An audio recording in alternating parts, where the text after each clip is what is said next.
إن الحمد لله نحمده ونستعينه ونستغفره ونعوذ بالله من شرور أنفسنا ومن سيئات أعمالنا من يهده الله فلا مضل له ومن يضلل فلا هادي له وأشهد أن لا إله إلا الله وحده لا شريك له وأشهد أن محمدًا عبده ورسوله أما بعد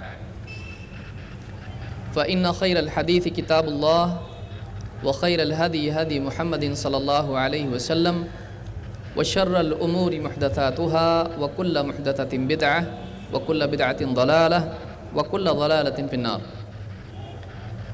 قال الله تبارك وتعالى يا أيها الذين آمنوا أطيعوا الله وأطيعوا الرسول وأولي الأمر منكم فإن تنازعتم في شيء فردوه إلى الله والرسول إن كنتم تؤمنون بالله واليوم الآخر ذلك خير وأحسن تأويلا. وقال النبي صلى الله عليه وسلم وإن العلماء ورثة الأنبياء. میرے دینی بھائیوں اور قابل احترام ماں اور بہنوں، اللہ رب العالمین نے انسانیت کی ہدایت کے لیے اپنی کتاب نازل کی جو لوگوں کے لیے اندھیروں سے ان کو نکال کر اجالے کی طرف لانے والی کتاب ہے. پھر ایک ایسا رسول بھی امت کو عطا فرمایا جس کو اللہ رب العالمین نے سارے نبیوں کا دنیا میں معراج کی رات میں بھی امام بنایا اور اسی کے ساتھ ساتھ قیامت کے دن، حشر کے دن آپ کو سیادت اور سید بننے کا شرف عطا فرمایا. اور اللہ تعالیٰ نے نہ صرف یہ کہ اپنے کلام کی تفسیر اور تفصیل اور توضیح اور اس کو سمجھانے کی ذمہ داری آپ پر ڈالی، بلکہ اللہ کے نبی صلی اللہ علیہ وسلم کو اسی کے ساتھ ساتھ لوگوں کے لیے اسوہ اور نمونہ بھی بنایا.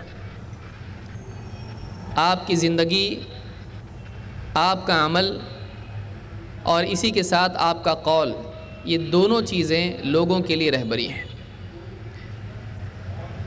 ایک مسلمان کے لیے اس کے ایمان کا تقاضا یہ ہے کہ جب اس نے لا الہ الا اللہ محمد رسول اللہ ان دو باتوں کا اقرار کر لیا ہے تو پھر وہ اللہ اور اس کے رسول کی طرف سے ملنے والی بات پر، اللہ اور اس کے رسول صلی اللہ علیہ وسلم کے حکم اور آپ کی تعلیمات کے مقابلے میں کسی اور کی بات کو ترجیح نہ دے.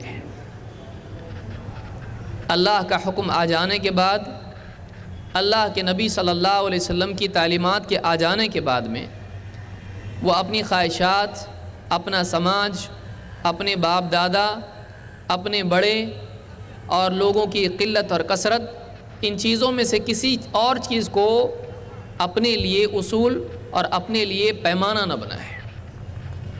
وہ اللہ کا مرتبہ اللہ کو دے، اللہ کے سوا کسی اور کو مرتبہ نہ دے. وہ اللہ کے نبی صلی اللہ علیہ وسلم کا مقام کسی اور کو نہ دے. وہ اللہ کی بات اور اس کے رسول صلی اللہ علیہ وسلم کی بات کو سب سے اوپر رکھے، آپ کے مقابلے میں کسی اور کی بات کو نہ مانے. اللہ کا حکم ماننا لازم ہے، اسی طرح سے اللہ کے نبی صلی اللہ علیہ وسلم کا فرمان ماننا بھی لازم ہے. اللہ کے رسول صلی اللہ علیہ وسلم کی کوئی بات اگر حدیث میں آ جاتی ہے اور وہ معتبر طریقے سے ثابت ہو جاتی ہے کہ یہ ہمارے نبی ہی کی بات ہے، اس بات کا انکار کرنا، اس بات سے راہ فرار اختیار کرنا، اس بات کو پیٹھ پیچھے ڈال دینا، اس کو قبول نہ کرنا، یہ آدمی کے ایمان کے لیے بربادی ہے. ایک ایمان والے کے لیے لازم ہے کہ وہ تمام شخصیات کو بعد میں رکھے اللہ اور اس کے رسول کی بات کے مقابلے میں. اللہ تعالیٰ نے قرآن کریم میں فرمایا یا ایھا الذین آمنوا اطیعوا اللہ واطیعوا الرسول واولی الامر منکم. اے ایمان والو، تم اللہ کی فرما برداری کرو، اس کے رسول کی فرما برداری کرو اور ان کی بھی جو تم میں معاملے کا اختیار رکھتے ہیں. یہاں پر اللہ تعالیٰ نے خود اپنے حکم کی فرما برداری کا حکم دیا رسول صلی اللہ علیہ وسلم کے حکم کے ماننے کا حکم دیا، اور اسی کے ساتھ اللہ تعالیٰ نے بتلایا کہ تم میں جو معاملے کا اختیار رکھتے ہیں، جو تمہارے حاکم ہیں اور تمہارے علماء ہیں، ان کی بات بھی تم کو ماننا پڑے گی۔ لیکن اللہ تعالیٰ نے اپنے حکم کو پہلے رکھا اور اپنے ساتھ رسول کو جوڑ کے تیسرے نمبر پر ان لوگوں کو ذکر کیا جو سماج میں اقتدار رکھتے ہیں، اور اللہ تعالیٰ نے ان کے لیے مستقلاً اطیعوا کا لفظ استعمال نہیں کیا، تاکہ پڑھنے والا یہ بات سمجھے کہ اللہ کے لیے بھی اطیعوا اللہ، اطیعوا کا لفظ ہے، فرما برداری کرو۔ رسول کے لیے بھی مستقلاً اس لفظ کو دہرایا گیا، لیکن معاملے کا اختیار رکھنے والے بڑے علماء، حاکم، ان لوگوں کے لیے اللہ تعالیٰ نے مستقلاً اطیعوا کا لفظ استعمال نہیں کیا، اس لیے کہ ان کی اقتداء، ان کی بات کا ماننا مستقلاً لازم نہیں ہے، وہ خود ایک دلیل نہیں ہے، وہ دلیل کا محتاج ہے۔ یہی بات حافظ ابن حجر نے فتح الباری میں کہی ہے کہ ان کی بات دلیل کی محتاج ہے۔ اگر مسلمانوں کا حاکم کوئی بات کہتا ہے، کوئی حکم دیتا ہے، اس کے لیے ضروری ہے کہ وہ اپنی بات کے لیے اللہ اور اس کے رسول سے دلیل فراہم کرے۔ اگر بڑے سے بڑا کوئی عالم ہے، عالم کی بات سر آنکھوں پہ، اس کا احترام اپنی جگہ، لیکن کسی بھی عالم کے لیے اتنا مقام اسلام میں نہیں دیا گیا ہے کہ اس کی بات اللہ اور اس کے رسول صلی اللہ علیہ وسلم کی بات کے مقابلے میں دلیل بن جائے۔ عالم عالم ہے، اس کی عزت، اس کا احترام اپنی جگہ ہے، چاہے وہ چھوٹا عالم ہو یا بڑا عالم ہو، لیکن اللہ اور اس کے رسول صلی اللہ علیہ وسلم کی بات کے مقابلے میں دنیا کا بڑے سے بڑا عالم، کوئی بھی عالم ہو، اس کی بات نہیں مانی جائے گی۔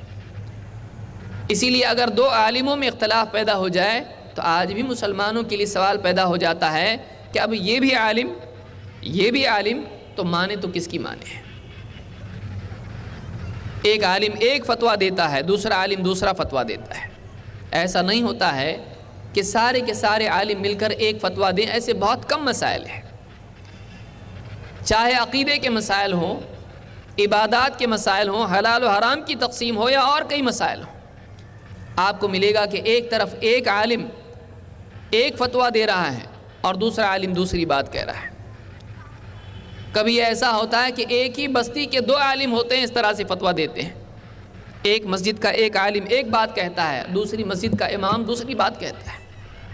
ایک ہی بستی میں الگ الگ بات کرنے والے دونوں عالم، دونوں کی دستار بندی ہو چکی ہے، دونوں مفتی کہلاتے ہیں، عالم کہلاتے ہیں، اور واقعی اچھے لوگ ہیں، اللہ سے ڈرنے والے ہیں، تحقیق کرنے والے ہیں، لیکن ایسا ہوتا ہے کہ ایک کی بات دوسرے کی بات سے ٹکراتی ہے۔ لہٰذا یہ کہنا کہ بھائی عالم کی بات ہے، عالم کی تو بات ماننا ہی چاہیے، یہ اپنی جگہ مسلم ہے، لیکن عالم کی بات دلیل کی محتاج ہے، وہ خود دلیل نہیں ہے۔ لہٰذا جب دو عالموں کی بات میں اختلاف ہو جائے تو پھر بہت سے لوگوں کی بات میں یہ اصول سمجھ میں آ جاتا ہے، وہ سمجھ لیتے ہیں کہ واقعی اب دو میں سے ایک کی ماننی پڑے گی، اب دو میں سے جب ایک کی مانے گا تو دوسرے کی نہیں مان رہا ہوگا۔ اب اس سے سوال پوچھا جائے کہ آپ نے ان کی بات مانی اور ان کی بات نہیں مانی، کیوں نہیں مانی ہے؟ کہ یہ ہماری مسجد کے امام ہیں، اس سے آگے بڑھ کے کوئی کہتا ہے کہ یہ ہمارے پیر صاحب ہیں، کوئی کہتا ہے کہ یہ ہمارے مسلک کے عالم ہیں۔ تو کیا ہم اس طرح سے امت کو تقسیم کریں گے کہ یہ ہمارا عالم ہے لہٰذا اس کی ہر بات مانی جائے گی، یہ ہماری بستی کا عالم ہے، یہ ہمارے مسلک کا عالم ہے، یہ ہمارا پیر ہے، یہ ہمارے خاندان کا عالم ہے، اس سے ہمارا رشتہ ہے، اس کے ہاں ہماری بیٹی دی گئی ہے؟ کیا یہ اصول ہیں جس کی بنیاد پر ایک عالم کی بات کو مانا جائے اور نہ مانا جائے؟ اللہ تعالیٰ نے عالم کی بات، کس کی بات مانی جائے، چاہے وہ عالم ہو یا ایک عام آدمی ہو، چاہے دین کا مسئلہ ہو یا جائیداد کی تقسیم کا مسئلہ ہو، دنیاوی جھگڑے ہوں یا دینی اختلافات ہوں، اس سلسلے میں اگر دو آدمیوں کی بات، چاہے وہ عام آدمی ہو یا بڑے بڑے عالم ہو یا بڑے سے بڑے امام ہوں، ان میں اگر کسی مسئلے میں اختلاف ہو جائے، ایک کہے کہ حلال ہے دوسرا کہے حرام، ایک کہے ایسا کرنا چاہیے دوسرا کہے ویسا نہیں ایسا کرنا چاہیے، اگر اس طرح کا اختلاف دو عالموں میں ہو جاتا ہے تو کیا ہم یہ اصول اختیار کریں بھائی تم ان کی مانو ہم ان کی مانتے ہیں، اس لیے کہ یہ ہم کو اچھے لگتے ہیں وہ تم کو اچھے لگتے ہیں؟ کیا اس طرح سے تعصب اختیار کیا جا سکتا ہے کہ ہر مرتبہ جب اختلاف پیش آئے تو ہم یہ کہیں کہ یہ ہمارے عالم ہے لہٰذا ہم اس کی بات کو مانیں گے، یہ عالم ہمارا ہے، یہ امام صاحب ہمارے ہیں، یہ علامہ صاحب ہمارے ہیں، یہ ہمارے ہیں اس لیے ہم ان کی مانتے ہیں، ہم نہیں مانیں گے تو کون مانے گا؟ کیا یہ اصول ہے؟ اللہ رب العالمین نے اس سلسلے میں ہم کو اصول دیا ہے۔ اللہ تعالیٰ نے فرمایا فَإِن تَنَازَعْتُمْ فِي شَيْءٍ فَرُدُّوهُ إِلَى اللَّهِ وَرَسُولِهِ، اگر تم میں آپس میں کسی مسئلے میں اختلاف ہو جائے، اگر تم آپس میں کسی مسئلے میں اختلاف کر بیٹھو، فَرُدُّوهُ إِلَى اللَّهِ وَالرَّسُولِ، تو اس معاملے کو، اس اختلاف کو اللہ اور اس کے رسول کی طرف پلٹا دو، اس اختلاف کو فیصلے کے لیے اللہ اور اس کے رسول کی طرف پھیر دو، دیکھو وہاں سے کیا فیصلہ آتا ہے۔ ان کنتم تؤمنون باللہ والیوم الآخر، اگر تم واقعی اللہ اور آخرت کے دن پر ایمان رکھتے ہو، اگر تمہارا دعویٰ ہے کہ تم ایمان والے ہو، تم اللہ سے ڈرنے والے ہو، اللہ پر ایمان رکھتے ہو، تم آخرت کو ماننے والے ہو کہ اللہ کے پاس سامنے اللہ کے کھڑے ہو کر جواب دینا ہے، اگر واقعی تمہارے دلوں میں سینے میں ایمان ہے تم کو یہ اصول اپنانا پڑے گا۔ اس اختلاف کا منمانا فیصلہ تم نہیں کر سکتے، یہ تمہارے یا ہمارے ہیں، یہ فیصلہ نہیں کیا جا سکتا ہے۔ فیصلہ کس بنیاد پر ہوگا؟ معاملے کو اللہ اور اس کے رسول کی طرف پھیر دو، وہاں سے جو فیصلہ آئے گا تم کو ماننا پڑے گا۔ ان کنتم تؤمنون باللہ والیوم الآخر ذالک خیر واحسن تأویلا، یہی خیر ہے، بھلائی اسی میں ہے، واحسن تأویلا، اور انجام کے اعتبار سے یہ زیادہ اچھی بات ہے، ورنہ دوسرے جو اصول ہیں یہ تمہارا یہ ہمارا، اگر ایسا کرنا ہم نے شروع کر دیا امت بڑھتی چلی جائے گی۔ لیکن اللہ بھی ہمارا، رسول بھی ہمارا، اور سارے عالم ہمارے، ایسا کیوں نہیں ہو سکتا ہے؟ آج امت میں ایک بہت بڑی غلط فہمی یہ ہے کہ اہل حدیث اماموں کو نہیں مانتے ہیں۔ اہل حدیث کے نزدیک چاروں اماموں کو ماننا غلط ہے، یہ ایک بہت بڑی غلط فہمی ہے، اور اس کی سب سے بڑی وجہ کیا ہے؟ لوگوں کا اہل حدیث کی بات نہ سننا۔ آپ کو کسی کے بارے میں غلط فہمی ہے، آپ اس سے پوچھئے آپ ایسا کہتے ہو کہ نہیں کہتے ہو؟ آپ ایسا کہتے ہو، ہماری سمجھ میں یہ آ رہا ہے، کیا واقعی آپ کا مطلب بھی یہ ہے؟ لیکن آدمی کسی نہ کسی کی اڑتی اڑتی بات سنتا ہے، ان کے پاس بالکل مت جانا، ان کے سائے سے بھی دور رہنا۔ آپ ان پر جب الزام لگانے کی ہمت کر رہے ہو تو آپ کے لیے یہ بھی ضروری ہے کہ آپ ان کی صفائی سنو۔ کیا آدمی اپنے لیے پسند کرتا ہے کہ کوئی بھی آدمی کسی بھی گلی چوراہے پر کہیں بھی کسی بھی کورٹ میں اس پر الزام لگا دے اور جج اس کی سنے نہیں، کہے تم کچھ بولو مت، تمہارے پر الزام لگا ہے، سزا تم کو دے دی جاتی، جاؤ؟ کون آدمی اس کو پسند کرتا ہے؟ نہ اسلامی شریعت میں اصول ہے، نہ آج دنیا کی شریعت میں اصول ہے، نہ گھر کے جھگڑوں میں اصول اپنایا جاتا ہے کہ کسی پر بھی آپ کوئی بھی الزام لگا دیں اور اس کو اپنی صفائی میں بولنے کا موقع نہ ملے، اس سے پوچھا ہی نہ جائے کہ تمہارا کیا بولنا ہے۔ لیکن بدقسمتی سے ہوتا یہ ہے کہ اہل حدیث کے بارے میں یہی اصول اپنایا جاتا ہے، ان کے بارے میں جو بولنا ہے آپ بولو اور ان کو بولنے کا موقع مت دو، ان کی بات مت سنو۔ یہ یک طرفہ فیصلہ، یہ انصاف اور عدل والا فیصلہ نہیں ہے۔ عدل و انصاف یہ ہے کہ آپ اگر کسی پر واقعی غلط فہمی یا واقعی دلیل کی بنیاد پر الزام لگا رہے ہو، اس کی صفائی بھی آپ سنو، اس کا کیا بولنا ہے۔ لہٰذا آج بہت ساری باتیں جو اہل حدیث کے بارے میں کہی جاتی ہیں، ان میں سے ایک بات یہ بھی ہے کہ یہ اماموں کو نہیں مانتے ہیں، یہ اماموں کی نہیں مانتے ہیں۔ ہماری بات آپ یہ سن لیں کہ ہم اماموں کو بھی مانتے ہیں اور اماموں کی بھی مانتے ہیں۔ ہماری دعوت یہ نہیں ہے کہ امت کو علماء سے آزاد کیا جائے، ہماری دعوت یہ نہیں ہے کہ اماموں کی جو خدمات امت کے سلسلے میں انہوں نے علمی اعتبار سے کی ہیں ان کو سراسر نظر انداز کر کے اپنے طور پر کچھ بھی کیا جائے. ہماری دعوت نہیں ہے.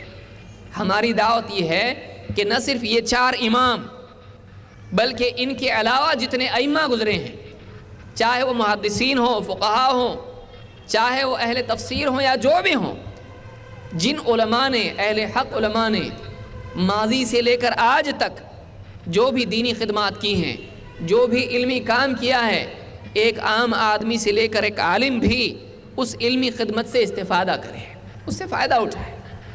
کیونکہ مسلمان کے لیے وَتَوَاصَوْا بِالْحَقِّ وَتَوَاصَوْا بِالصَّبْرِ، اور اسی طرح سے ایک دوسرے سے دینی استفادہ کرنا یہ ترقی کا اور دینی اضافے کا ذریعہ ہے. اس سے آدمی کا علم بھی بڑھتا ہے اور ایمان بھی تازہ ہوتا ہے. لہٰذا یہ کہنا کہ اہل حدیث ائمہ کی بات نہیں مانتے ہیں، ان کو نہیں مانتے ہیں، ہمارے نزدیک یہ ہم پر ایک جھوٹی تہمت ہے. ہم 4 اماموں کو مانتے ہیں اور ان کے علاوہ اماموں کو بھی مانتے ہیں اور ہم ان کی باتوں کو بھی مانتے ہیں. لیکن اب ایسا اگر ہو جائے کہ کسی کی بات ایسی ہو جو ہم کو ہمارے نبی صلی اللہ علیہ وسلم کی بات سے ٹکراتی دکھائی دے،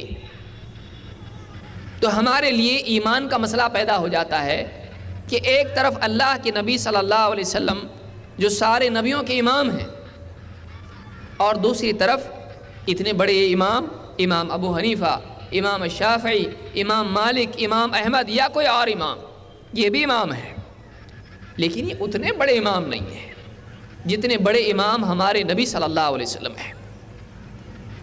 یہ مجتہد تھے، وہ نبی اور رسول تھے. آپ کا مقام، امام کا مقام آپ کے برابر نہیں ہے. ان کا اپنا مقام ہے، لیکن ان کا مقام اللہ کے نبی صلی اللہ علیہ وسلم کے برابر تو کیا، صحابی کے برابر بھی نہیں ہے. ان کی تحقیق اللہ کے نبی صلی اللہ علیہ وسلم کی بات کی برابر نہیں ہو سکتی ہے، کیونکہ آپ کے بارے میں خود اللہ تعالیٰ نے فرمایا وَمَا يَنْطِقُ عَنِ الْهَوَىٰ إِنْ هُوَ إِلَّا وَحْيٌ يُوحَىٰ. یہ جو ہمارے نبی ہیں یہ اپنی خواہش کی بنیاد پر کچھ نہیں کہتے ہیں، یہ جو کچھ کہتے ہیں یہ تو ایک وحی ہوتی ہے جو ان کے پاس بھیجی جاتی ہے. ہمارے نبی صلی اللہ علیہ وسلم کا کلام وحی کے تابع ہوتا ہے. اماموں پر وحی نہیں آتی تھی، وہ اپنی محنت سے رات دن ایک کر کے ایک علاقے سے دوسرے علاقے میں سفر کرتے تھے، اور ایک ایک حدیث جمع کرنا اور لوگوں سے دین کی بات جمع کرنا، کرتے کرتے اس میں رات دن بیٹھ کر چراغ جلا کے اس میں غور و فکر کرنا اور پھر سوچ کے ایک بات کہنا، ان کا یہ کام تھا. ان کے پاس جبریل نہیں آتے تھے، ان کے پاس جبریل نہیں آتے تھے. لہٰذا یہ بہت ممکن ہے کہ ایک عالم کی کسی بات میں اس سے خطا ہو جائے. بڑے سے بڑا عالم بھی کسی مسئلے میں خطا کر جاتا ہے. اب اگر ایسا ہو کہ ہمارے نبی صلی اللہ علیہ وسلم کی بات ایک طرف اور بڑے سے بڑے عالم اور امام کی بات ایک طرف، اب اہل حدیث کے لیے جب چننے کا موقع آتا ہے، یہ چنوں یا یہ چنوں، میں انتخاب کس کا کروں، تو اہل حدیث کو بچپن سے تربیت دی جاتی ہے تو نبی کو نہیں چھوڑ سکتا ہے. سب کو چھوڑ دے گا چلے گا، تو نبی کو نہیں چھوڑ سکتا ہے. نہ نبی کی ذات کو چھوڑا جا سکتا ہے، نہ نبی صلی اللہ علیہ وسلم کی بات کو چھوڑا جا سکتا ہے. اس کے لیے ترجیح اور چننے کا مسئلہ آ جاتا ہے. وہ امام کو نہیں چھوڑ رہا ہوتا ہے، وہ امام کا دشمن نہیں ہوتا ہے، وہ امام کے مقام اور مرتبے کا انکار نہیں کر رہا ہوتا ہے. اب اس کو چننے کا موقع ہے، کس کی بات چنے؟ وہ اللہ کے نبی صلی اللہ علیہ وسلم کی بات چنے، امام کی بات چنے. ایمان کا تقاضا یہ ہے کہ وہ نبی کی بات کو چنے، کیونکہ اگر نبی کو اس نے چھوڑ دیا اور بڑی سے بڑی شخصیت کو اس نے چن لیا، قیامت کے دن اللہ کے پاس کیا جواب دے گا؟ اللہ کے نبی صلی اللہ علیہ وسلم خود فرما چکے ہیں لو بدا لکم موسیٰ فاتبعتموہ وترکتمونی لضللتم عن سواء السبیل ولو كان موسیٰ حیا وادرک نبوتی ما حل له الا ان يتبعنی. ہمارے نبی صلی اللہ علیہ وسلم کہہ چکے ہیں تم کو چننے کا اصول تمہارے پاس کیا ہونا چاہیے. ہم نیا اصول نہیں بنا سکتے، ایسا کرو، ایسا چنو، ویسا کرو، ہم نہیں کر سکتے. ہمارے نبی صلی اللہ علیہ وسلم ہم کو اصول دے کے گئے ہیں.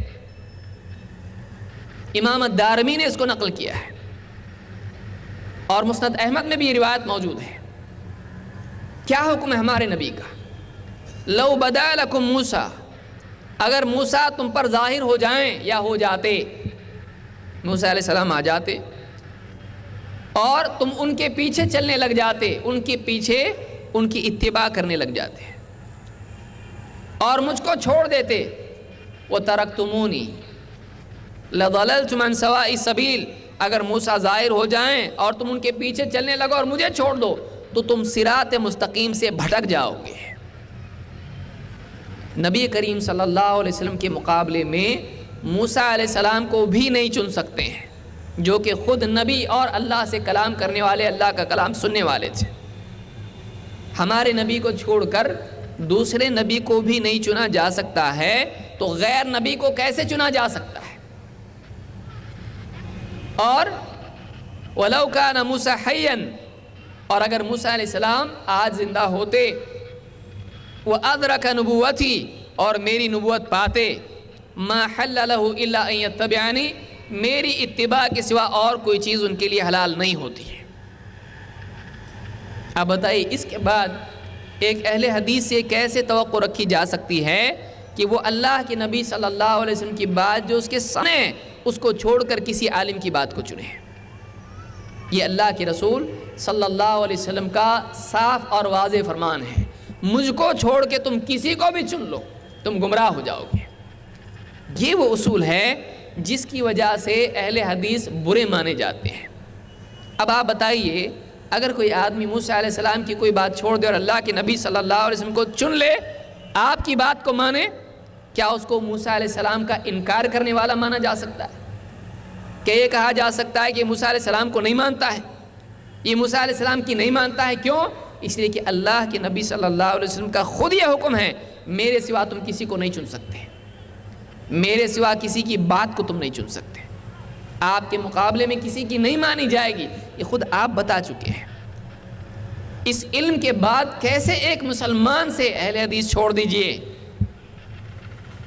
ایک مسلمان سے کیسے آپ توقع رکھ سکتے ہیں کہ وہ اللہ کے نبی صلی اللہ علیہ وسلم کے مقابلے میں وہ جان رہا ہے کہ ہمارے نبی کا یہ فرمان ہے اور پھر فلاں کی یہ بات ہے، چھوڑو نبی کی بات کو، ان کی بات کو لیں گے؟ ایک مسلمان سے کیسے آپ یہ توقع رکھ سکتے ہیں؟ یہ بنیادی اصول اہل حدیث کا ہے، جس کی بنیاد پر یہ کہا جاتا ہے کہ اہل حدیث اماموں کو نہیں مانتے ہیں۔ ہم اماموں کو نہیں مانتے ایسا نہیں ہے، ہم اماموں کو مانتے ہیں، لیکن جب کبھی زندگی میں کسی مرحلے میں ایسا مقام آ جاتا ہے کہ کسی امام کی کوئی بات قرآن و سنت سے ٹکراتی ہم کو دکھائی دیتی ہے، تو چننے کا وقت ہوتا ہے، ہم قرآن و سنت کی بات کو چنتے ہیں، امام کی وہ بات نہیں لیتے ہیں، امام کو نہیں چھوڑتے ہیں، امام کی وہ بات چھوڑ دیتے ہیں۔ اگلی مرتبہ پھر موقع ہے، امام کی بات لے لیتے ہیں اگر وہ موافق ہو کتاب و سنت کے۔ ہمیشہ کے لیے امام کو چھوڑ دیتے ہیں؟ نہیں، وہ بات چھوڑ دیتے ہیں۔ کیا کریں گے آپ؟ قرآن میں اللہ تعالیٰ نے ماں باپ کی خدمت اور ان کے ساتھ سلوک کا حکم دیا ہے، ماں باپ کا حکم ماننا چاہیے، یہ تو قرآن میں آیا ہے۔ لیکن اگر ماں باپ ایسا حکم دے دیں جو قرآن و سنت سے ٹکراتا ہے، کیا آدمی وہ آیتیں سامنے پیش کرنا شروع کرے گا دیکھو ماں باپ کے ساتھ سلوک؟ نہیں، یہاں پر کہا جائے گا ماں باپ کی خدمت، ان کی بات ماننا اپنی جگہ ہے، ماں باپ کو مت چھوڑو، وہ بات چھوڑ دو جو قرآن و سنت سے ٹکراتی ہے۔ ان کی بات چھوڑنے والا ماں باپ کا نافرمان نہیں کہلائے گا، ان کی بات چھوڑنے والا جو قرآن و سنت سے ٹکراتی ہے ماں باپ کا چھوڑنے والا نہیں قرار پائے گا۔ یہ موٹی موٹی بات ہے جو بہت سارے ہمارے بھائی نہیں سمجھ پاتے ہیں، لہٰذا یہ جو ہمارا موضوع ہے یہ بہت ایک لمبی تفصیل اس میں ہے، میں اختصار کے ساتھ کچھ باتیں خود اماموں کی زبانی کہ خود چار امام ابو حنیفہ رحمۃ اللہ علیہ، امام مالک رحمۃ اللہ علیہ، امام الشافعی رحمۃ اللہ علیہ، امام احمد بن حنبل رحمۃ اللہ علیہ، یہ چار بڑے بڑے امام گزرے ہیں جن کو ہم مانتے ہیں، جن کا ہم احترام کرنا لازم سمجھتے ہیں۔ ان کے اقوال جو دین کے بنیادی اصولوں کے سلسلے میں ہیں، واقعی وہ کیا اقوال ہیں؟ یہ بھی تو ہم دیکھیں، تاکہ یہ معلوم ہو کہ اگر ہم اماموں کی کوئی بات نہیں لے رہے ہیں تو قرآن و سنت کا حکم تو ہے ہی ہے، اسی کے ساتھ ساتھ خود اماموں کا بھی ہم کو اس بات کا حکم ہے۔ جو اہل حدیث کر رہے ہیں، جو اہل حدیث کا طرز عمل ہے، جو اہل حدیث کے اصول ہیں، یہ اماموں سے ہٹ کر نہیں ہے، خود انہوں نے بھی یہی سکھایا جو اہل حدیث کر رہے ہیں۔ ایک آدمی پر بالکل واضح ہو جائے گا کہ ہاں یہ بات تو امام بھی کہہ رہے ہیں۔ عجیب بات یہ ہوگی کہ ایک آدمی بعض جزئی مسائل میں امام کی بات پابندی سے مانے، وضو کے مسئلے میں، نماز کے مسئلے میں، روزے کے مسئلے میں، پاکی ناپاکی کے مسئلے میں وہ امام کی ایک ایک بات کو مانے، وہ فروع میں امام کی بات کو مانے، لیکن اصول میں امام کی بات کو نہ مانے، اس سے بڑا امام کا چھوڑنے والا کون ہو سکتا ہے؟ اب بتائیے، امام کی چھوٹی بات تو مان لے، بڑی بات نہ مانے، اس کی فروعی بات تو مان لے لیکن اصولی بات نہ مانے، واقعی یہ آدمی جو امام کو نہیں مان رہا ہے، یہ آدمی جو امام کی بات نہیں مان رہا ہے۔ لہٰذا اہل حدیث کا یہ کہنا ہے کہ اماموں کی وہ باتیں جو کتاب و سنت کے موافق ہیں ان کو مانا جائے، اماموں کا احترام کیا جائے۔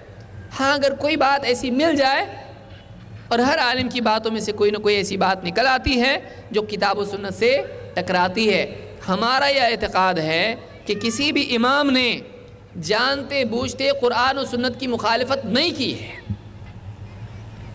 لیکن ایک آدمی ہے، وہ عالم الغیب تو نہیں ہوتا ہے کہ ساری باتیں اس کو معلوم ہو جائیں، کوئی حدیث اس تک نہیں بھی پہنچتی ہے، کسی بات کے سمجھنے میں وہ ایک مطلب کی بجائے دوسرا مطلب لے لیتا ہے، کبھی اس تک کوئی بات پہنچتی ہے وہ ضعیف ہوتی ہے، صحیح نہیں ہوتی ہے، وہ تحقیق کرتا ہے لیکن اس کو صحیح لگتا ہے، لیکن حقیقتاً وہ صحیح نہیں ہوتا ہے، ایسا ہو سکتا ہے۔ اب ایسی صورت میں اگر کسی امام کا فیصلہ ایسا نکل آئے کہ جس کے مقابلے میں دوسری بات قرآن و سنت کی ہمارے سامنے ہو، ہم وہ بات چھوڑ دیتے ہیں، یہ ہمارا اصول ہے، اماموں کو چھوڑنا ہمارا اصول نہیں ہے۔ ہمارا یہ بھی طریقہ نہیں ہے، لوگ یہ کہتے ہیں کہ آپ ایک کام کیجئے، جب آپ واقعی کہتے ہیں آپ اماموں کو مانتے ہیں، آپ کس امام کو مانتے ہیں؟ عجیب بات ہے کہ آپ کتنے اماموں کو منوانا چاہ رہے ہیں اور پھر پوچھنا کہ کس امام کو مانتے ہیں۔ اگر آپ چاہتے ہیں کہ ہم چاروں اماموں کو مانیں تو چاروں اماموں کی کیوں نہ مانیں؟ یعنی چاروں کو مانو اور ایک کی مانو، یہ ماننا کوئی ماننا ہے؟ ایک کی کس کی مانو؟ جس کی ہم مانتے ہیں اس کی مانو، جس کی فلاں باپ دادا آپ کے کون تھے؟ ہاں ہمارے باپ دادا فلانے تھے، شافعی تھے، حنبلی تھے، تو آپ ان کی مانو، یہ کون سا اصول ہے؟ یعنی ایک آدمی کو کس امام کو ماننا چاہیے اس کے لیے اپنے باپ دادا کو دیکھنا پڑے گا، یہ اصول کہاں سے آیا؟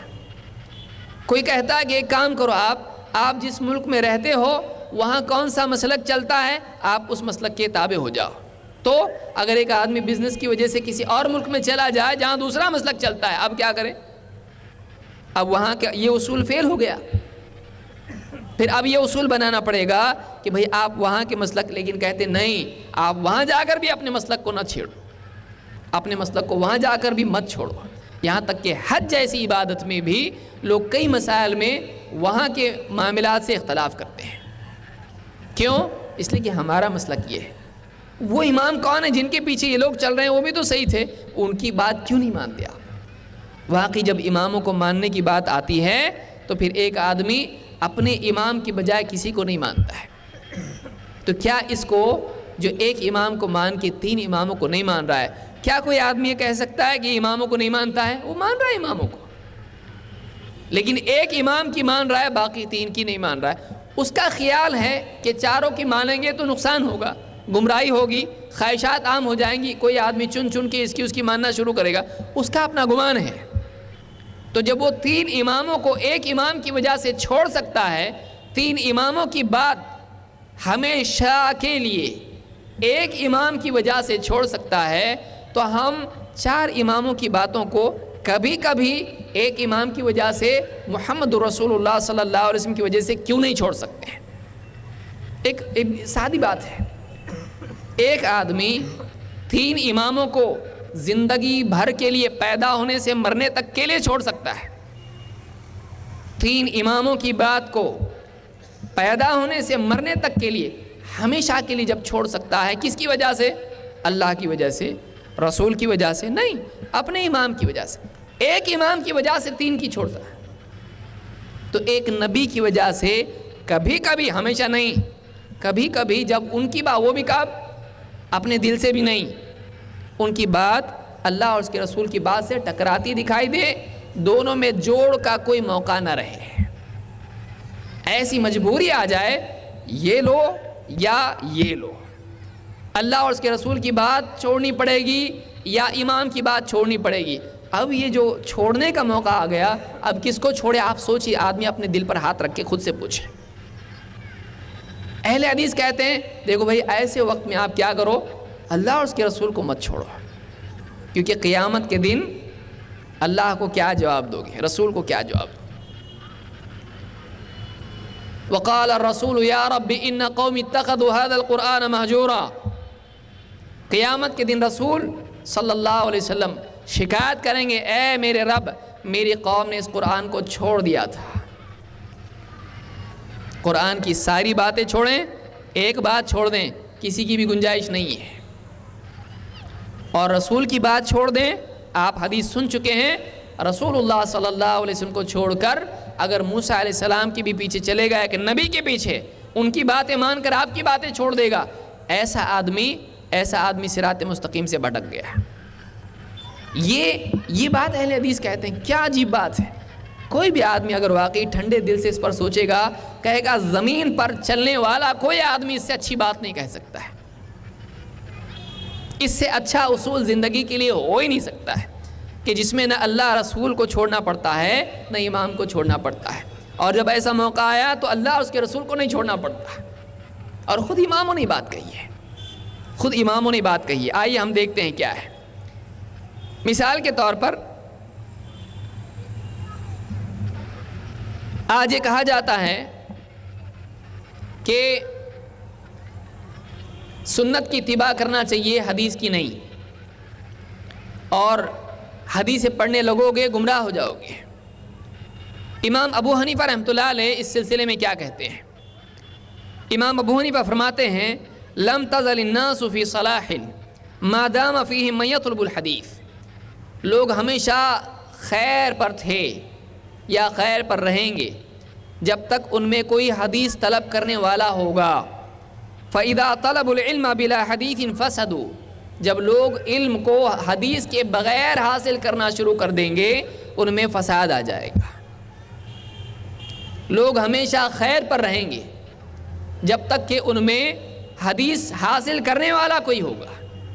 جب وہ حدیث کے بغیر علم حاصل کرنا شروع کر دیں گے، صرف باتیں جمع کریں گے، حدیث نہیں، اور علم کو حدیث کے بغیر، دلیل کے بغیر حاصل کرنا شروع کر دیں گے، ان میں بگاڑ شروع ہو جائے گا۔ آپ دیکھیے بعض اوقات کوئی اہل حدیث کسی عالم سے پوچھتا ہے، ٹھیک ہے آپ کی بات اپنی جگہ، اس کے لیے کوئی دلیل ہے؟ اس کو غصہ آ جاتا ہے، ہم سے دلیل مانگتے ہو؟ ہم کہ امام ابو حنیفہ کہہ چکے ہیں۔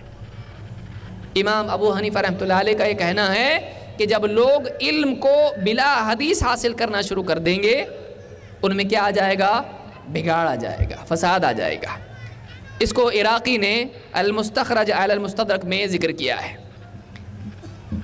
کتاب و سنت کے مقابلے میں کسی اور کی بات مانی جا سکتی ہے یا نہیں، اس بارے میں خود قرآن و سنت کے کئی باتیں ہیں، لیکن میں چونکہ میرا موضوع یہی ہے، ائمہ اربعہ اور اہل حدیث، لہٰذا میں ان کے اقوال ذکر کرنا زیادہ بہتر سمجھتا ہوں، اس لیے کہ وہ باتیں آپ بارہا سنتے رہتے ہیں جو قرآن و سنت میں ہیں، لیکن ان کے اقوال بھی آپ دیکھیں۔ مثال کے طور پر امام شافعی رحمۃ اللہ علیہ فرماتے ہیں لا حجت فی قول احد دون رسول اللہ صلی اللہ علیہ وسلم وان کثروا، کسی کی بات حجت نہیں ہے اللہ کے رسول صلی اللہ علیہ وسلم کو چھوڑ کر، چاہے بولنے والے کتنے ہی زیادہ کیوں نہ ہو، 1 2 3۔ آج لوگ کیا کہتے ہیں، اتنے سب لوگ بول رہے غلط ہے کیا؟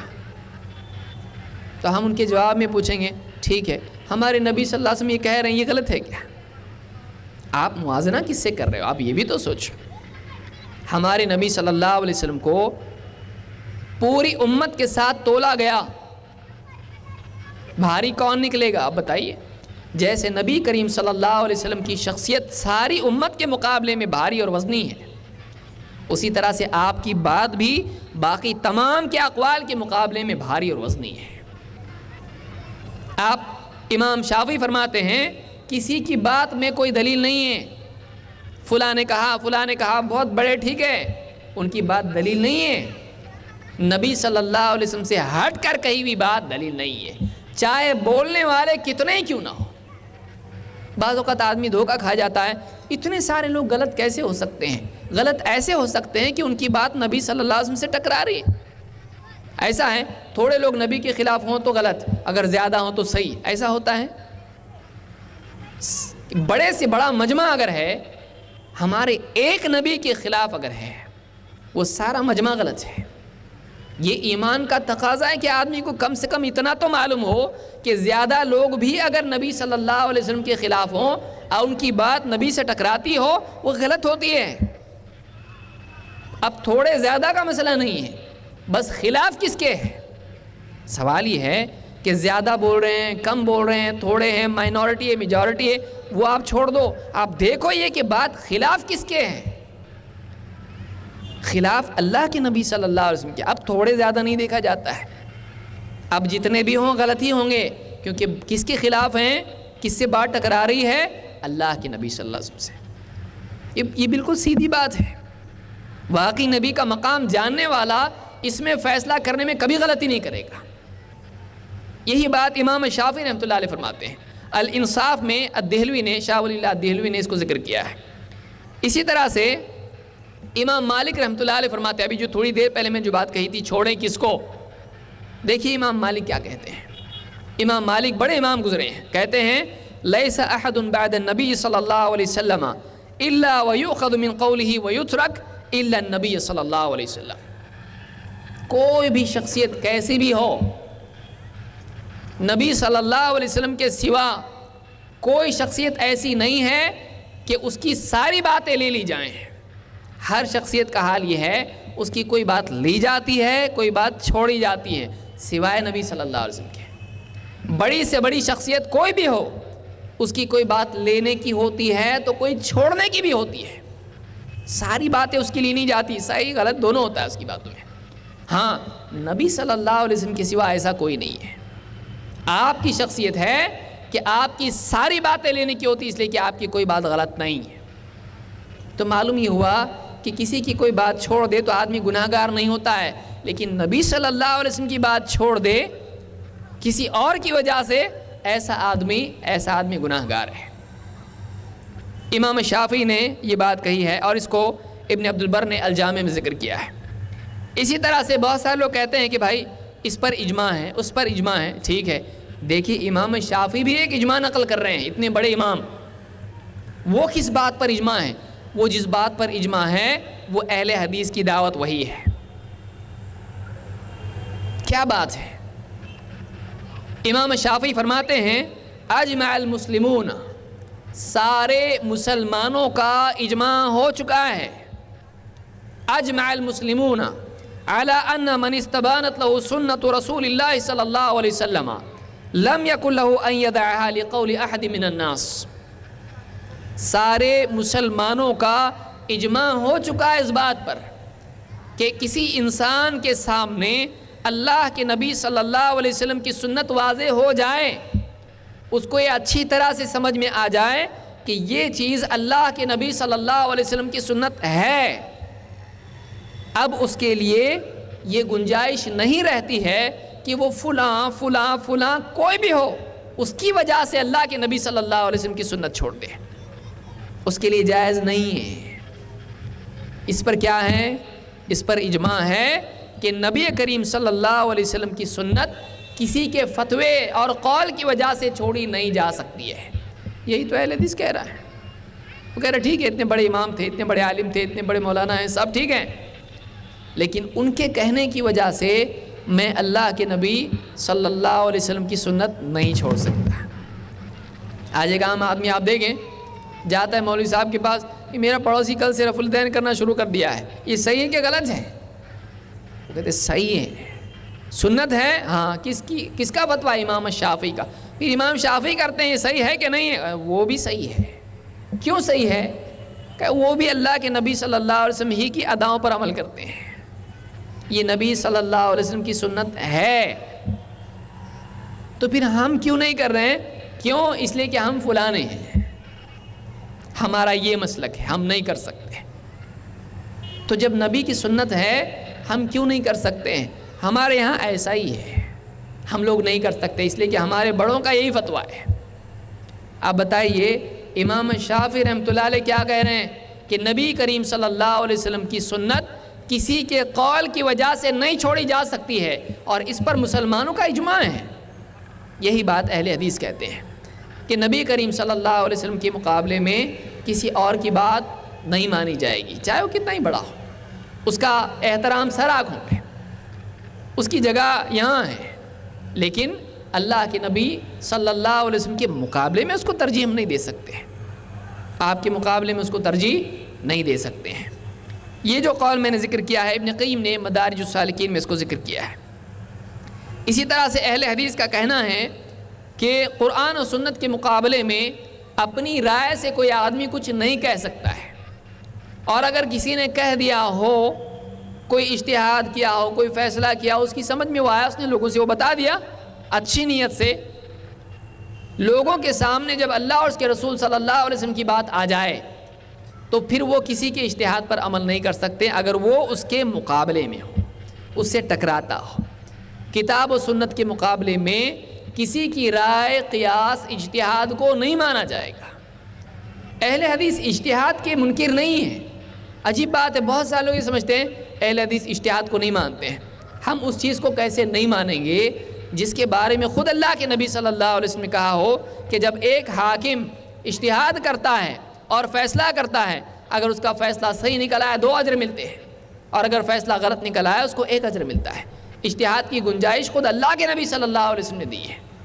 اجتہاد کو ہم مانتے ہیں، لیکن اجتہادی غلطی کو ہم دین نہیں بناتے ہیں۔ جب ثابت ہو جائے کہ فلاں عالم صاحب کا اجتہاد قرآن و سنت سے ٹکراتا ہے، اس کو ہم نہیں مانتے ہیں۔ کیسا مانیں؟ آپ بتائیے، کس بنیاد پر مانیں؟ کسی آدمی کی کوئی بات قاعدے سے ٹکراتی ہے، آپ کیا کریں گے؟ قاعدہ چھوڑ دیں گے، اس کی بات مانیں گے؟ نہیں، آپ اس کو قاعدہ یاد دلائیں گے۔ بڑے سے بڑا وکیل ہے، دنیاوی اعتبار سے بھی آپ دیکھیں، اگر قاعدے سے ہٹ کے کوئی بات کہتا ہے، عام آدمی بھی اگر قاعدہ جانتا ہے کہتا ہے وکیل صاحب آپ کی بات اپنی جگہ، لیکن یہ قاعدہ آپ کو یاد ہے کہ نہیں؟ اب ذرا یاد کرو، ذرا پڑھو۔ آپ قاعدے سے اوپر نہیں ہو، آپ قانون سے اوپر نہیں ہو، آپ قانون بتانے والے ہو، بنانے والے نہیں۔ بڑے سے بڑا عالم، اس کا کام شریعت بتانا ہے، بنانا نہیں ہے۔ ہاں ایسے مسائل جو آ جاتے ہیں جو قرآن و سنت میں چھپے ہوئے ہیں، واضح نہیں ہیں، ہر آدمی اس کو سمجھ نہیں پاتا ہے۔ ایک عالم غور فکر کر کے اس کی سمجھ میں آتا ہے کہ دیکھو یہاں اس کا جواب مل گیا، اب جو اجتہاد کر کے وہ جواب دیتا ہے، اگر وہ واقعی ٹکراتا نہیں قرآن و سنت سے، مانے اس کو، ٹکراتا ہے نہیں مانے، یعنی ٹکراتا ہے تب بھی ماننا چاہیے، یہ کون سا اصول ہے؟ ٹکراتا نہیں ہے تو مانے، اور ٹکراتا ہے تو نہیں مانے۔ لہٰذا ایک آدمی کے لیے اصول ہے۔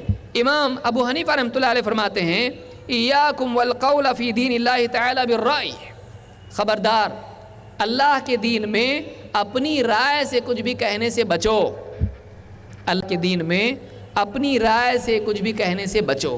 کیوں؟ آپ فرماتے ہیں علیکم باتباع السنہ فمن خرج عنہا ضل۔ اللہ کے دین میں اپنی رائے سے کچھ بھی کہنا بچو، اس سے تمہارے لیے ضروری یہ ہے کہ تم سنت کی اتباع کرو، جو سنت کے راستے سے ہٹ گیا وہ گمراہ ہو گیا، سنت کے راستے سے ہٹ جاتا ہے گمراہ ہو جاتا ہے۔ اہل حدیث کی یہی دعوت ہے کہ سنت کی اتباع ہم کریں، اور جس کا بھی کوئی فتویٰ ہے اور کسی کی رائے اور اجتہاد ہے، اگر قرآن و سنت کے مطابق ہے ٹھیک، نہیں اس کو ہم نہیں تسلیم کریں گے، اگر اس کے خلاف ہے نہیں، اگر بے بنیاد ہے نہیں، ہم اس کو نہیں مانیں گے۔ عراقی نے المستخرج میں اس کو ذکر کیا ہے۔ اسی طرح سے امام ابو حنیفہ رحمۃ اللہ علیہ کی بات اس سلسلے میں یا کسی بھی عالم کی مجتہد کی بات لوگ کہتے تم کو ان کی ماننی پڑے گی، اور ایک بار آپ ان کے ہو گئے، آپ ان سے پیچھا نہیں چھڑا سکتے۔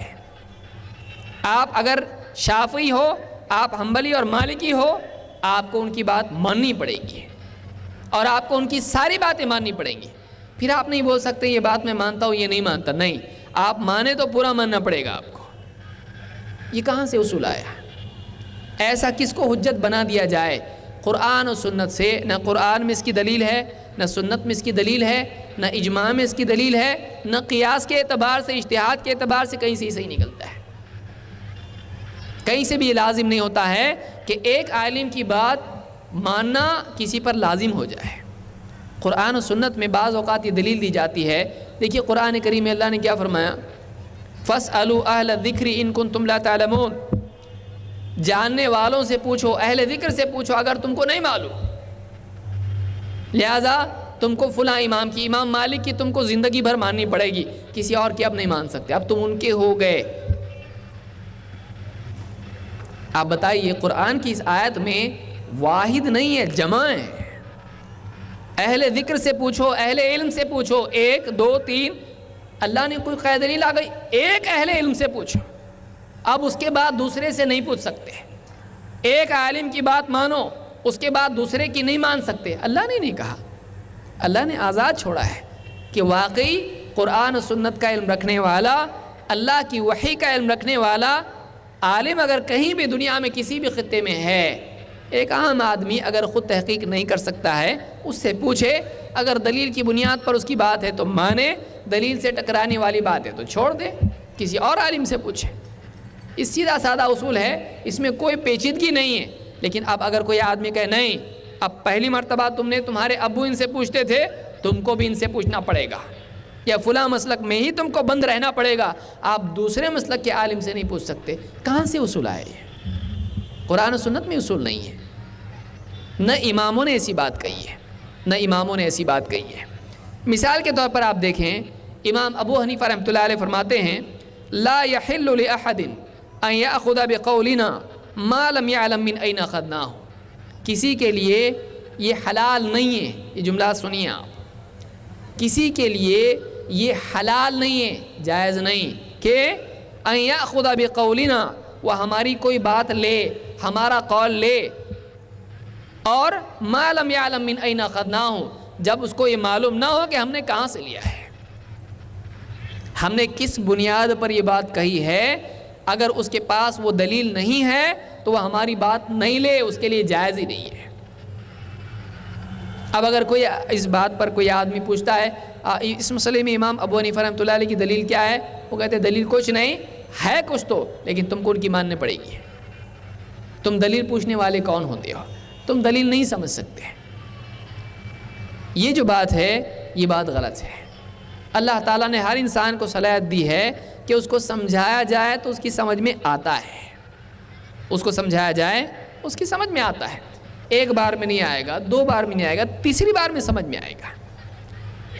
اب ایک آدمی، ایک عالم اس کو دلیل دے ہی نہیں، اس کو سمجھائے ہی نہیں، اور کہے کہ میں جو کہہ رہا ہوں تم کو ماننا پڑے گا، یہ ظلم ہے۔ یہ ظلم ہے کہ اللہ تعالیٰ نے اس کو جو آزادی دی ہے، اس کو جو سمجھ دی ہے، اس سمجھ کو آپ رد کر رہے ہو، اس کو کل عدم کر رہے ہو، ختم کر رہے ہو۔ مثال کے طور پر امام ابو حنیفہ رحمۃ اللہ علیہ فرماتے ہیں حرام علی من لم یعرف دلیلی ان یفتی بکلامی، اس آدمی کے لیے حرام ہے فتویٰ دینا میرے قول پر جو میری دلیل کو نہ جانتا ہو، جو میری دلیل نہیں جانتا ہے اس کو میرے قول کے مطابق فتویٰ دینا حرام ہے، اس کے لیے جائز ہی نہیں ہے۔ اس لیے کہ فرماتے فَإِنَّا بَشَرٌ نَقُولُ الْقَوْلَ قَوْلَ الْيَوْمِ وَنَرْجِعُ عَنْهُ غَدًا، اس لیے کہ ہم انسان ہیں، آج ایک بات ہم کہتے ہیں کل اس سے ہم رجوع کر لیتے ہیں، آج ایک بات ہم کہتے ہیں کل اس سے بہتر بات، دلیل اور تحقیق ہمارے سامنے آ جاتی ہے، ہم آج کی بات چھوڑ کے کل کوئی اور بات لے لیتے ہیں۔ معلوم ہوا کہ بڑے بڑے امام بھی اپنی ہی بات نئی تحقیق کی وجہ سے چھوڑ دیتے تھے، تو پہلی بات اگر صحیح ہوتی تو کیوں چھوڑی؟ آپ بتائیے کہ پہلی بات ہی اگر وہی ہے تو پھر چھوڑنے کی ضرورت کیا ہے؟ دوسری بات کیوں لی؟ کیونکہ ان کی تحقیق میں ان کو ایسا لگتا تھا کہ ہماری پچھلی تحقیق صحیح نہیں ہے، اس سے بہتر یہ تحقیق ہے، اس کو اب کرنا چاہیے۔ اسی لیے انہوں نے کہا کہ تم ہماری بات کو اس وقت تک کہ فتویٰ نہیں دے سکتے اس کے مطابق جب تک کہ ہماری دلیل تم نہیں جانتے۔ اس کو الانتفاع میں ابن عبد البر نے اور دوسری کتابوں میں بھی ابن عابدین وغیرہ نے بھی اس کو ذکر کیا ہے، حاشیہ میں در مختار کے رد المحتار۔ اسی طرح سے امام مالک کا فتویٰ کیا ہے؟ امام مالک رحمۃ اللہ علیہ فرماتے ہیں انما انا بشر اخطی و اصیب، میں تو بس ایک بشر ہوں، میں انسان ہوں۔ امام مالک مدینہ کے امام، وہ یہ نہیں کہہ رہے میں مدینہ کا ہوں میری ہر بات ماننی پڑے گی، میں مدنی ہوں۔ ٹھیک ہے مدنی ہے، لیکن مدینے والے کی بات اگر ہے تو ٹھیک ہے، اللہ کے نبی صلی اللہ علیہ وسلم کی بات کے مطابق ہے، ٹھیک ہے۔ امام مالک کیا کہہ رہے ہیں آپ دیکھیے، کہہ رہے ہیں انما انا بشر، میں تو بس ایک بشر ہوں، اختی و اصیب، میری بات خطا بھی ہوتی ہے، میری بات صحیح بھی ہوتی ہے، کبھی میری بات خطا ہو جاتی ہے، میری غلطی ہوتی ہے، اور کبھی میری بات صحیح نکل آتی ہے۔ فانظروا فی رأیی، تم میرے اجتہاد میں میری رائے میں غور کرو، میں جو رائے سے کہتا ہوں، میری تحقیق سے اجتہاد سے جو میں بات کہتا ہوں، اس میں تم غور و فکر کرو، اس کو دیکھو، تم اس کو جانچو۔ فانظروا فی رأیی فکل ما وافق الکتاب والسنۃ فخذوہ، تو میری ہر وہ بات جو کتاب و سنت کے موافق ہو اس کو تم لو، میری وہ بات جو کتاب و سنت کے مطابق ہے تم اس بات کو لو۔ وَكُلُّ مَا لَمْ يُوَافِقِ الْكِتَابَ وَالسُّنَّةَ فَاتْرُكُوهُ، اور میری ہر وہ بات جو کتاب و سنت کے مطابق نہ ہو اس کو چھوڑ دو۔ کس کا اصول ہے؟ یہ مدینے کے امام مالک کا اصول ہے کہ میری وہ بات لے لو جو کتاب و سنت کے مطابق ہے، اور میری وہ بات چھوڑ دو جو کتاب و سنت کے مطابق نہ ہو۔ اہل حدیث کو ان نیا اصول اپناتے ہیں، یہی اصول اہل حدیث کا ہے کہ بڑی سے بڑی شخصیت اس کی وہ بات لی جائے جو کتاب و سنت کے مطابق ہو، وہ بات نہ لی جائے جو کتاب و سنت کے مطابق نہ ہو۔ ایسا کیسے ہو سکتا ہے کہ کتاب و سنت کے مطابق ان کی بات نہیں ہوگی؟ وہ خود کہہ رہے ہیں میں ایک بشر ہوں، میں کبھی غلطی بھی کر جاتا ہوں اور میری بات خطا بھی ہو جاتی ہے، تو تم میری تحقیق دیکھو، اس میں اگر خطا ہے تو اس کو چھوڑ دو۔ ابن عبد البر نے جامع بیان العلم میں اس کو ذکر کیا ہے۔ امام احمد کیا کہتے ہیں؟ امام احمد کہتے ہیں لا تقلدنی ولا تقلد مالکا ولا ثوری ولا الاوزاعی وخذ من حیث اخذوا۔ اعلام المحققین میں ابن القیم نے اس کو ذکر کیا ہے۔ امام احمد اتنے بڑے امام، چوتھے امام، آخری امام، چاروں اماموں میں سے زمانوں کے اعتبار سے ہی آخر میں آئے ہیں۔ کہتے ہیں لا تقلدنی، میری تقلید مت کر، لا تقلدنی، میری تقلید مت کر۔ جہاں انہوں نے کہا ہے، بعض لوگ کہتے ہیں کہ یہ علماء سے انہوں نے کہا ہے، تو پھر عوام سے انہوں نے کہا تم تقلید کرو۔ امام احمد کیا کہہ رہے ہیں؟ کہہ رہے ہیں لا تقلدنی، تو میری تقلید مت کرو، ولا تقلد مالکا، اور نہ مالک کی تقلید کرو، امام مالک، اور ولا ثوری، اور نہ ثوری کی، سفیان الثوری کی تقلید کرو، ولا الاوزاعی، اور نہ امام اوزاعی کی تقلید کرو۔ اب لوگ تو چاروں کو جانتے ہیں، امام احمد بڑے امام، وہ خود اور دو امام یہاں جمع کر رہے ہیں، امام سفیان الثوری اور امام الاوزاعی، یہ بھی تو امام تھے۔ اب ان کی نہیں ماننے والا کہ ان کو نہیں مانتا ہے؟ کہہ رہے ہیں نہ میری تقلید کرو، نہ مالک کی، نہ ثوری کی، اور نہ اوزاعی کی، تو کیا کرو پھر؟ کہتے ہیں وَخُذْ مِنْ حَيْثُ أَخَذُوا، تم وہیں سے اس کو لو جہاں سے انہوں نے لیا ہے۔ انہوں نے کہاں سے لیا ہے؟ انہوں نے کتاب و سنت سے لیا ہے، تم بھی وہیں سے لو۔ انہوں نے کتاب و سنت سے لیا، تم بھی کتاب و سنت سے لو۔ علماء کی مدد لینا غلط نہیں ہے، نہ وہ تقلید ہے۔ ایک آدمی کو کوئی بات سمجھ میں نہیں آ رہی، گیا مسجد میں وضو کیا، 2 رکعت پڑھی، وہاں پہ امام صاحب بیٹھے ہیں، پاس جا کے بیٹھا مولوی صاحب یہ بات سمجھ میں نہیں آئی، وہ کتابیں نکال کے سمجھا رہے ہیں اس کو، قرآن و سنت کی بات اس کو سمجھا رہے ہیں، یہ تقلید ہے۔ بعض لوگ کہتے ہیں عالم کی بات ماننا تقلید ہے، تو ایک آدمی زندگی بھر میں کتنے لوگوں کا مقلد ہو جائے گا؟ اور امام ابو حنیفہ کا ہوگا ہی نہیں۔ امام شافعی کا نہیں ہوگا، کیوں؟ ان سے تو ملا ہی نہیں اور کبھی پوچھا ہی نہیں۔ کسی عالم کی بات ماننا تقلید نہیں ہے، یہ ان سے مدد لینا ہے تحقیق کے سلسلے میں، ورنہ ہر آدمی مسجد کے امام کا سب سے پہلے مقلد ہوگا، بلکہ بعض لوگ تو ابو اور اماں کے بھی مقلد ہو جائیں گے۔ کیوں؟ اس لیے کہ شروعات کی چیزیں انہی سے سیکھی ہیں، ان کی بات مانتا ہے تو کیا ان کا مقلد ہے؟ سوچنے کی چیز ہے۔ کسی عالم سے دین کے سیکھنے اور سمجھنے میں مدد لینا، اس کا حکم خود اللہ تعالیٰ نے دیا ہے، یہ تقلید نہیں ہے۔ فَاسْأَلُوا أَهْلَ الذِّكْرِ إِن كُنتُمْ لَا تَعْلَمُونَ، جاننے والوں سے پوچھو اگر تم کو نہیں معلوم۔ تو جاننے والے سے کوئی آدمی پوچھتا ہے، وہ بتاتا ہے دیکھو ایسا ایسا ایسا ہے، اس کی بات کتاب و سنت کے مطابق ہے، مان لیا اس کو، یہ تقلید ہو گئی؟ نہیں، یہ تقلید نہیں ہوئی ہے، یہ اللہ نے اس کا حکم دیا ہے۔ لیکن کوئی آدمی یہ کہے میں ان کی مانوں گا، ان کے سوا کبھی کسی کی نہیں مانوں گا، اس طرح سے کسی کی بات کو اپنے اوپر لازم کر لینا، یہ نہ قرآن میں ہے، نہ سنت میں ہے، نہ اجماع اس پر ہوا ہے، اور نہ یہ قیاس میں آتا ہے۔ اس طرح سے کسی ایک کی بات کو زندگی بھر کے لیے لازم کر لینا، اس کی کوئی دلیل نہیں، نہ اماموں نے سکھا ہے۔ وہ منع کر، امام احمد کیا کر رہے ہیں؟ میری تقلید مت کرو، مالک کی مت کرو۔ یہ نہیں کہ کوئی آدمی کہے میری تقلید مت کرو، بہت تواضع سے کہہ رہے ہیں، اپنے آپ کو چھوٹا، میں کہاں عالم؟ آدمی بعض اوقات کہتا ہے بھائی میں عالم تھوڑی ہوں، مجھ کو کہاں علم ہے۔ ایسا آدمی بعض اوقات تواضع کے طور پر کہے، وہ ایسے نہیں کہہ رہے میری بات مت مانو میں تو انسان ہوں، نہیں، وہ کہہ رہے میری بھی مت مانو، میری بھی تقلید مت کرو، مالک کی بھی نہیں، ثوری کی بھی نہیں، اوزاعی کی بھی نہیں، پھر کیا کرو؟ وہ خود من حیث اخذوا، جہاں سے انہوں نے لیا وہاں سے تم بھی لو، تم بھی کتاب و سنت سے لو، یہی اہل حدیث کی دعوت ہے۔ اسی طرح سے اگر کوئی آدمی امام شافعی کی کوئی بات مانتا ہے لیکن وہ بات کتاب و سنت سے ٹکراتی ہے تو کیا کرے؟ امام شافعی فرماتے ہیں اذا وجدتم فی کتابی خلاف سنت رسول اللہ صلی اللہ علیہ وسلم فقولوا بسنت رسول اللہ صلی اللہ علیہ وسلم ودعوا ما قلت، اور ایک روایت میں کہتے ہیں فاتبعوها ولا تلتفتوا الى قول احد، کہتے ہیں کہ اگر تم میری کتاب میں کوئی بات نبی اللہ کے رسول صلی اللہ علیہ وسلم کی سنت کے خلاف پاؤ تو کیا کرو؟ فقولوا بسنت رسول اللہ صلی اللہ علیہ وسلم، تمہارا قول رسول اللہ صلی اللہ علیہ وسلم کی سنت ہی کے مطابق ہونا چاہیے، ودعوا ما قلت، اور میں نے جو کہا چھوڑ دو اس کو۔ میری کتاب میں اگر کوئی بات ملے جو سنت سے ٹکراتی ہے، سنت کو اختیار کرو، میری بات چھوڑ دو۔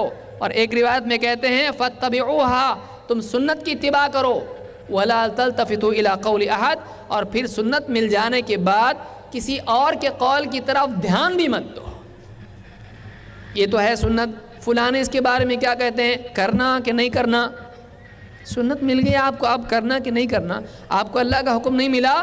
قل ان کنتم تحبون اللہ فاتبعونی یحببکم اللہ، اللہ کا حکم نہیں ملا ہے کہ اے نبی آپ کہہ دو کہ اگر تم واقعی اللہ سے محبت کرتے ہو تو میری پیروی کرو، میری اتباع کرو، یحببکم اللہ، اللہ بھی تم سے محبت کرے گا، ویغفر لکم ذنوبکم، اور تمہارے گناہوں کی مغفرت بھی کرے گا، واللہ غفور الرحیم، اللہ بڑا مغفرت کرنے والا، رحم کرنے والا ہے۔ اللہ کی محبت اور اللہ کی مغفرت کیسے حاصل ہوتی ہے؟ اللہ کے نبی صلی اللہ علیہ وسلم کی اتباع کرنے سے حاصل ہوتی ہے۔ اسی لیے امام الشافعی کہہ رہے ہیں میری بات چھوڑ دو، اگر وہ نبی صلی اللہ علیہ وسلم کی سنت سے ٹکرائے، اور کسی اور کی بات کی طرف دھیان بھی مت دو اگر تم کو سنت مل جاتی ہے۔ یہ اماموں کی تعلیمات ہیں، اور اس طرح سے کئی اور باتیں ہیں جو اماموں نے کہی ہیں۔ بہرحال میں سمجھتا ہوں کہ یہ بنیادی تعلیم اہل حدیث کی ہے کہ قرآن و سنت کی بات مانی جائے اگر واقعی آدمی اللہ اور آخرت پر ایمان رکھتا ہے، اور اس پر کسی اور کو ترجیح نہ دی جائے، نہ ایک بات میں نہ کئی باتوں میں۔ اور اگر کسی عالم کی بات تو مان رہا ہے، تحقیق نہیں ہونے کی وجہ سے عالم صاحب سے پوچھتا ہے، عمل کرتا ہے، وہ گناہگار نہیں ہے، بشرطے کہ وہ دل میں یہ ارادہ رکھتا ہو کہ عالم صاحب کی بات اگر قرآن و سنت سے ٹکراتی ہے میں ان کی بات نہیں مانوں گا، کتاب و سنت کو مانوں گا۔ اگر اس ارادے کے ساتھ میں وہ کسی بھی عالم سے پوچھتا ہے، کبھی ان سے پوچھا کبھی ان سے پوچھا، کچھ غلط نہیں ہے، کیونکہ ہر آدمی مفتی اور عالم اور ہر آدمی پورا محقق نہیں بن سکتا ہے۔ ہاں وہ عالم سے تحقیق کر سکتا ہے، عالم سے کتاب و سنت کی باتیں معلوم کر سکتا ہے، تو یہ کام کرنا اہل حدیث اس کے خلاف نہیں ہے۔ عالموں سے آدمی پوچھے، لیکن کسی بھی عالم کی بات کتاب و سنت سے اگر ٹکرائے، اس عالم کی اس بات کو چھوڑ دے، اس عالم کی عزت کرے، احترام کرے، اس سے محبت کرے، اس کا ادب کرے، سب ٹھیک، لیکن بات کون سی مانے؟ جو کتاب و سنت سے سامنے آ رہی ہے۔ اللہ تعالیٰ اس بات کے سمجھنے کی ہم سب کو توفیق عطا فرمائیں، اور قرآن و سنت کا علم حاصل کرنے اور اس کے مطابق عمل کرنے کی ہم سب کو توفیق عطا فرمائیں، اور اسی طرح سے ائمہ اربعہ اور ان کے علاوہ جتنے ائمہ امت میں گزرے ہیں ان سب کا احترام کرنے، ان کی تعلیمات میں غور کرنے کی ہم سب کو توفیق عطا فرمائیں۔ اقول قولی ھذا واستغفر اللہ لی ولکم۔